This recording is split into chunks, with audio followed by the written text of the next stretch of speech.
Number 45, Kyle Ream, kicks off, short kickoff, goes through the legs, and scooped up by Kamir Mack at around the 20-yard line, makes a move, and he's got some room. He's going down the far sideline. He's got one man to beat, and the kicker. It's Kamir Mack across the 40, across the 30. He's got a host of Sterling people with him.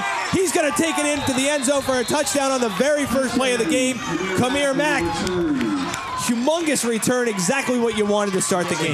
Yeah, you look right here. He broke one tackle. They had him down, had him beat, had him down there deep at about the 30-yard line, but boy, everybody over-pursued to one side. And again, on the kickoff coverage team, what you have to do there is right there, and he can really make you pay for it, and that's what happened to Gateway right here. Yeah, and it definitely looked a lot similar to the return kickoff from the West Deptford game 2 weeks or so ago. Yeah, you're right, John. I mean, he had that initially. West Deptford came down with the coverage, and they just got caught up in the middle area. Go in until the ball carrier or the returner is either alongside of you or even by you, but you can't go back over there too early, and that's what happened on that return. Another short kickoff, bounces out of bounds. That's a live ball, and it's down at the 23-yard line, and Sterling recovers. Wow. It was a live ball on the Gateway sideline. Gateway got away from the ball. That's a live ball, so now Sterling's going to take over first and 10 at the Gateway 23. Yeah, in this situation, if you've got a line drive that you know for sure is going to go out of bounds, you can let it go. But in that situation where it's bouncing very close to the line. And then your offensive line, Matt Dockery, Devon Tucker, Jaquan Thompson, Dejon Goodall, and Doletsky, as it's a run right now by Khalil Howard, and he goes in 23 yards for the touchdown.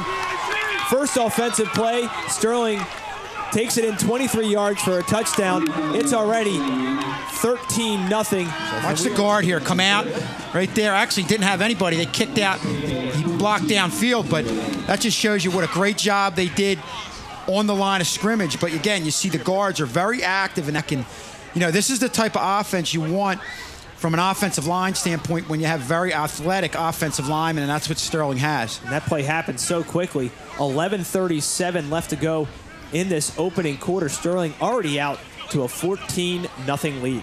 That gap closed quickly. Either way, it's going to be first and 10 for the Knights. The pitch coming to the left side, and that's going to be, again, that's going to Khalil Howard. He's got all the way. He's going to go all the way in for a touchdown. Khalil Howard's second touchdown of the game. It's a 73-yard touchdown run.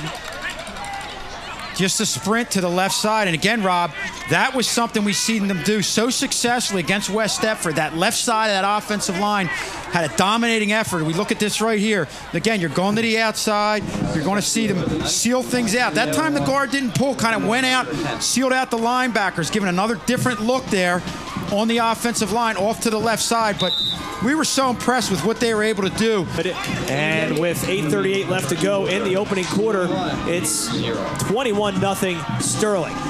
And it seems like the past couple of plays that he's had, it's just when you give him some space, he's gone. There's no stopping him, especially once he gets on the open field. Just that burst of speed right there at the end when he just got away from that last tackle. That was I need to correct my math here, Mr. Schulz, and it's a 67-yard touchdown run as the ball was placed at the 33-yard line. Stopping running games really could help them as they move forward in the season. High snap taken nicely and almost blocked. May have gotten a piece of it. Is Sterling as it takes a bounce and on a hop by Kamir Mack. He's across the 45, cuts back, and now he's going to come to the near side. Kamir Mack makes a move at the 50. Now he's out across the 45. Huge block. Kamir Mack down the sideline. He's got one man to beat. He's going to beat him. And into the end zone for the touchdown is Kamir Mack. The second special teams touchdown on the game. There is a penalty marker on the field at the 23-yard line of the Gators. And that's typically not a very good sign. No, not for a team that's returning or just scored a touchdown. We'll get the call right here. One tight end. And they're going to go with the pitch. Worked last time, and that's going to go to number 10, Zaire Gibson. He's going up the near sideline. He's got one man to beat. Zaire Gibson chased by one man. He looks back, and he's in for the touchdown. Zaire Gibson, a 61-yard touchdown run, the same run that Khalil Howard scored on. It's now 34-0 in favor of the Knights. Yeah, the same thing going to the outside. Zaire Gibson was a quarter. It's all Sterling, 35-0. Yeah, you know what you do, and you also, with this type of offense with the wing tee and the pitch to the outside, again, you take advantage of not having the biggest offensive line, but you're taking advantage of the athleticism that you have in your offensive line. And I can't help but look at some of the guards getting downfield and blocking on that first touchdown to Khalil Howard.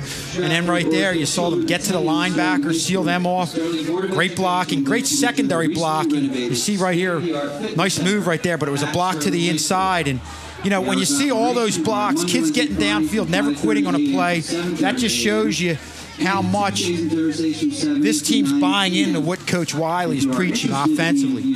Kyle Ream for the Gators giving chase to Zaire Gibson, but just didn't have enough steam as Gibson took it up the near sideline and 61-yard touchdown run. The Sterling offense hasn't been on the field that much because they struck so quickly. Just big plays.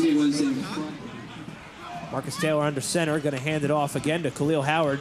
Trying to go off tackle to that right side, makes a move, and he's going to go into the end zone for the touchdown. Khalil Howard,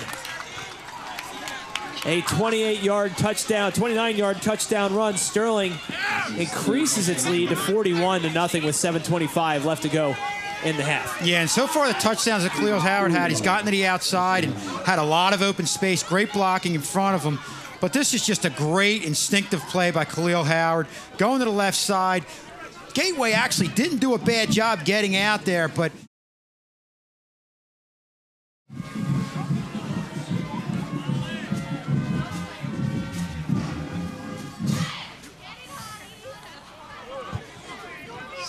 yeah, I believe we saw Jerry Chrisman right there sealing out the safety. I think, yeah, they're trying to get that safety to come up as a run stopper, but that was a real nice block Khalil Howard there by Chrisman. Third rushing touchdown on the evening. He's well over 100 yards at this point. He has runs of 23, 67, and now 29.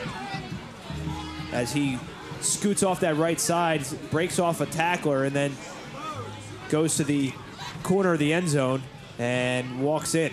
And the tough thing about Khalil Howard is he can hurt you in so many different ways. Defense and right there on coverage, being the first man downfield and making the play. Miller on 1st and 10 from the shotgun, looking for the fade, and it's going to be picked off. Picked off there by who else but Khalil Howard. Makes a move, makes another move. Penalty marker on the play, and Khalil Howard is going to be tackled inside the 15-yard line. So Khalil Howard gets the interception. We'll find out about the penalty. It's going to be an illegal block on the return. Either way, it's still going to be Sterling ball deep in Gator territory.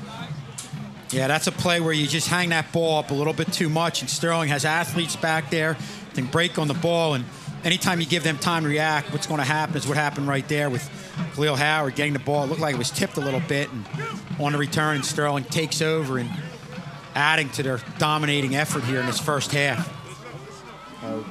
Khalil Howard adding to his 3-touchdown evening with an interception. And you just mentioned this. He's this kind of guy that can do it both on offense and defense. And he's just kind of proving you right here, Shu. And you know what? One thing, you look at the skill players, Khalil Howard, Marcus Taylor, Jerry Chrisman. Boys soccer moves to 9-6 as their season begins to wind down as we are back to live action. Punt taken right there at the 40-yard line by Kamir Mack. And Kamir Mack, he's going to go back for his his third touchdown of the game. Kamir Mack, his second punt return for a touchdown. A 40-yard return. Sterling now up 47-0. There you see that great acceleration upfield. And again, anytime Kamir Mack gets on somebody in a one-on-one matchup, they're not going to win.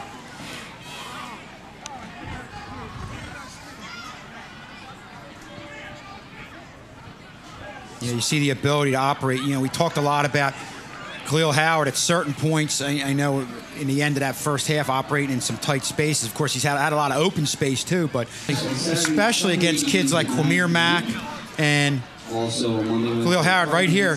See him come in. You've got to come in under control. And you saw him make somebody miss. Younger players tend to run at the return man at full speed straight up. If you don't break down, coaches...